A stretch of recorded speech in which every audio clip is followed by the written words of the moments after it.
Championship, and the competition looks, hopefully he's able to stay in this lead battle, because Algier and Alonso Lopez, very impressive. Gap at the front, or, you know, just break it up, you know. And another thing that he said that Norden's got the monkey off his back right now. They've set themselves up really well at the start of this season. They're the team. We're getting ready for 18 laps of Moto2 action. And we're on their way, and it looks like Julovic has made a good start. It looks like from the second row of the grid that once again we've got a few fast starters. The 23 of Hada took the lead in race 1. Looks like he's been able to do it in race 2 as well. Look at Kubo as well on the number 9, trying to just slide his way down the inside. And it looks quickly at the start of this race. Andy Verdoya on the 25, he's made a decent start as well. He's a few Hada leading the way. And the 54, Algier, you can see Kuba there. Big slide on the entry into turn 6. And someone was out of shape. It looked like it might have been the 74. It's been a little bit out of shape. But you can see there for the 21 of Lopez, he's not the final corner, but it's Slipstream City. Algier able to get that bike stopped really strong with the brakes all the way through this weekend. Again, his main threat was Lopez, and Lopez is so far down the order. Is it going to be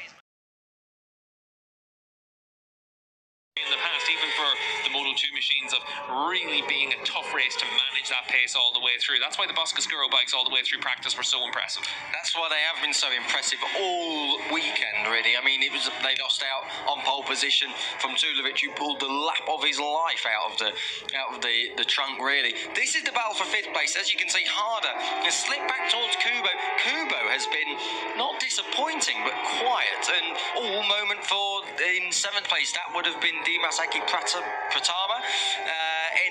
He's looking on the inside. That's not a move, is it?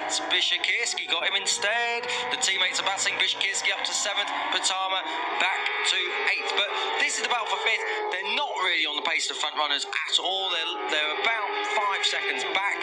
And this is purely for top 5.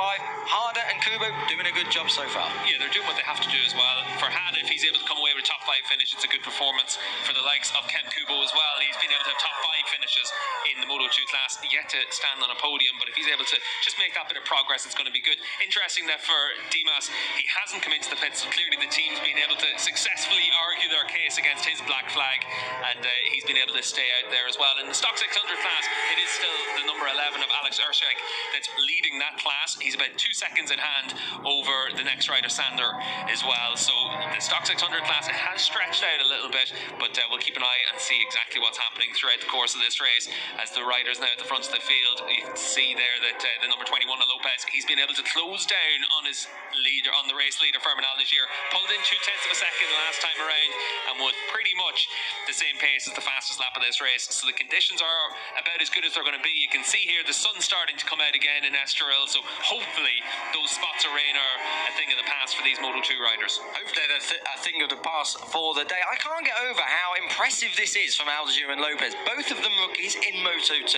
Algier, okay, had the year on the stock 600 bike last year and took the title there, but this is a different kettle of fish, really. And the team, as you can see, very, very concerned because they're first and second, as you would be, but they're also, I think, quite happy because we've seen before Jari Montella can make this bike work, but no one else really has had that final kind of touch that's needed to challenge at the front. But now, I think this is a two-way battle, Steve. I think we've got a battle between the Boscoscuro teammates in Moto2. Algier leading so far, then Lopez, Julovic about a second back now in 3rd. And you can see the number 54 of Algier leads across the line, but last time around it was Alonso Lopez that was faster. He is again this time.